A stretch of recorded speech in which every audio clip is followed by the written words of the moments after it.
So I have Derek Demito here. This is one of my clients, and he has made a really awesome transformation.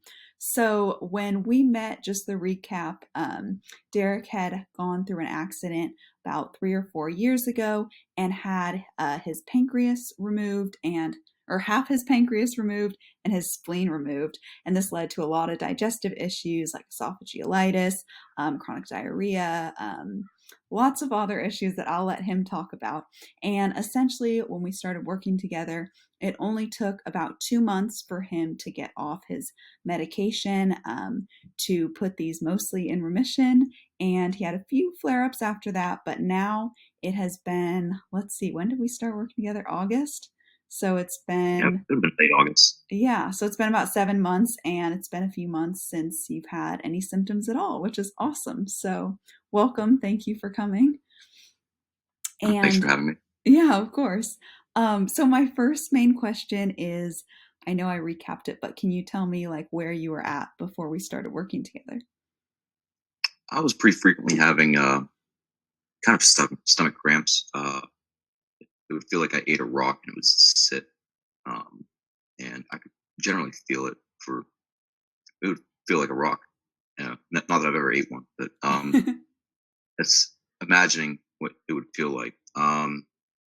It'd be hard to kind of get up and move. I had kind of had to stand up and walk around and do things. I couldn't be idle, which is fine, but it would cause kind of a bit of a reflux, and it made eating kind of a chore, um, and it really just took the joy, the, the I guess fun out of doing a whole lot of other things.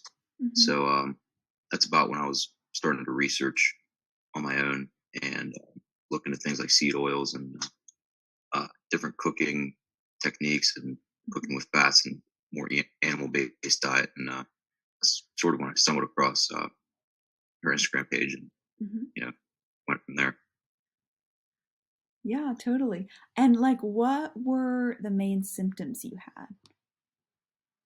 Well, reflux, cramping, nausea, uh, occasional nausea. I did throw up a handful of times. I actually did have bile. Uh, Funnily enough, it was when I drank like liquid IV or something totally benign.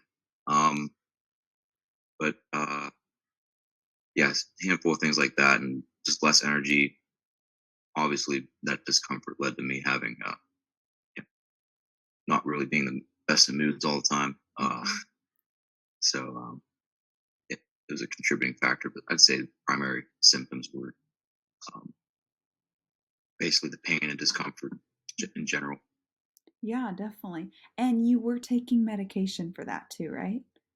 Yes, I was prescribed 40 to 80 milligrams of eprazole, which kind of depended on my symptoms daily, which cuts down on your stomach acid. Hmm. Um, it did help for a while, and then flare ups would happen, and no real change uh, occurred. So I kind of figured a change in diet and lifestyle would be necessary. Yeah, definitely. And then, where are you at now? I'm pretty pain and discomfort free. I cut a lot of the garbage out of my regular diet. Um, Working out is, I feel more energy, a lot more. I feel better, more fueled, uh, Hmm. and yeah, my symptoms have basically gone away. I've had a flare up in a while, ever since the holiday season and Hmm. all the garbage, sweets, and all that. But uh, yeah, ever since it's been sailing. That's awesome. That's super great. Are there any other benefits you noticed aside from like your symptoms going away, having a little more energy for workouts? Is there anything else you noticed?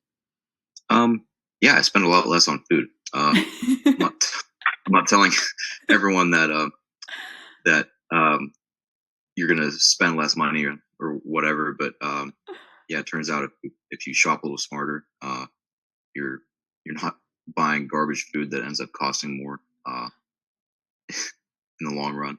Uh-huh. But yeah, that's I guess one of the other major benefits, and things are simpler. You're doing things on your own, and yeah, you feel a little more satisfaction of out of what you're eating too, 'cause, Mhm. you had a hand in it, not something in a plastic wrapper from people you don't know. Mhm. Yeah. Well, that's great to hear because a lot of people think that like healthy eating is going to be more expensive, but when you start cooking more your own food and make things a little simpler, it can be cheaper sometimes. That and I found myself eating less, not because Mhm. things cost more, but because I just don't need to eat as much. Mhm. So yeah, my calorie intake's dropped, and if I ever got into serious lifting and back into things like jujitsu, things like that, where I need a lot more energy, I might struggle a little bit, but I've been generally satisfied based on my lifestyle and how much I do move. Yeah. Nice. And then what do you feel like the three biggest things that you did? Like, what do you think were the three things that had the biggest impact, is what I'm trying to say. As far as changes that I've made, Yeah. uh, so yeah, number one is you will get out of this what you put into it. Hmm. So it takes time, it takes some commitment, it takes some patience when so things that you can't really touch, basically. Uh-huh. Uh, that's what it takes to make any sort of progress and to see any real change.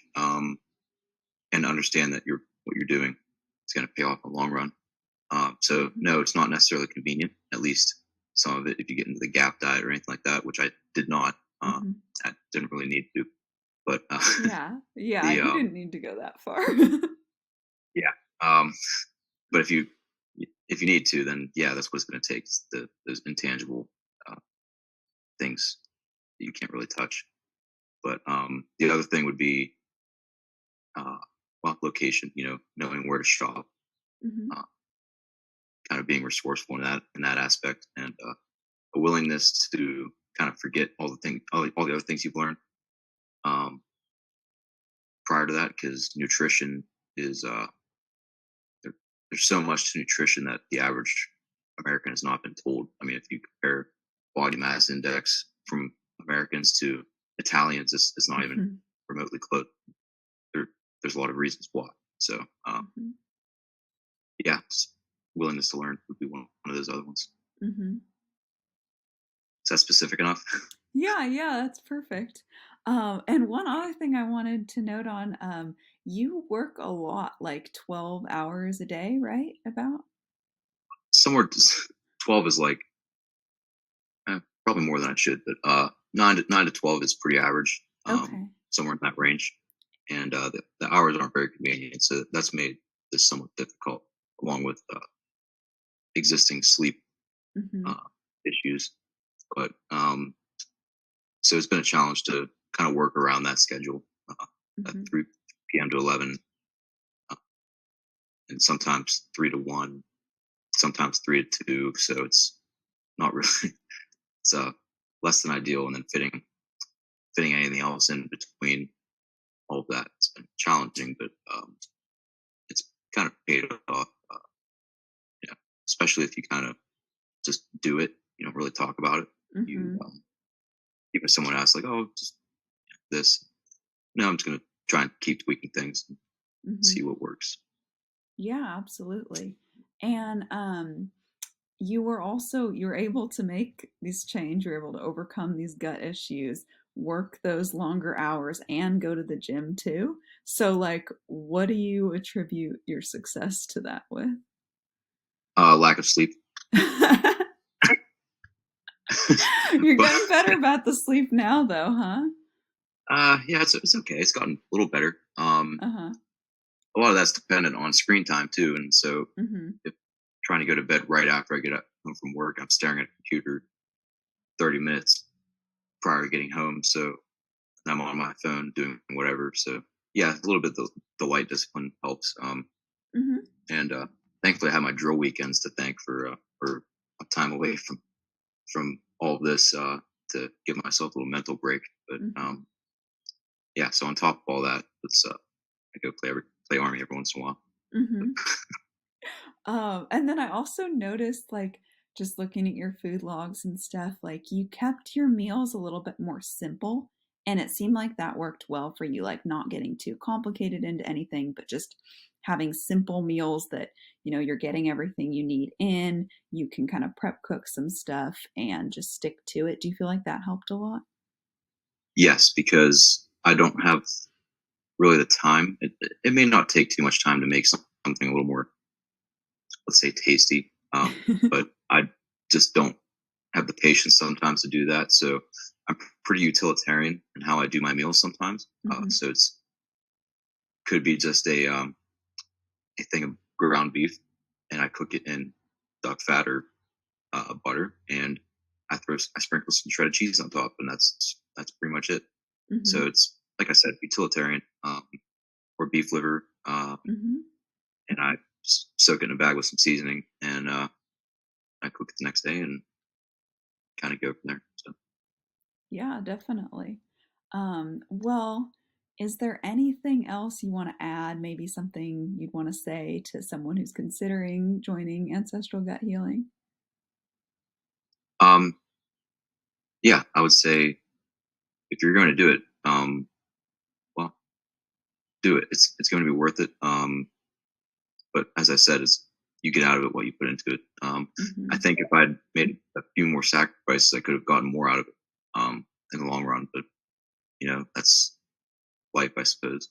Hmm. Um, and but yeah, I recommend it if nothing else, if not for health, then do it to be a trainer for someone else, because maybe in the long run we can kind of fix the broken local um, food issues that are kind of becoming abundant right now. So Hmm. uh, yeah.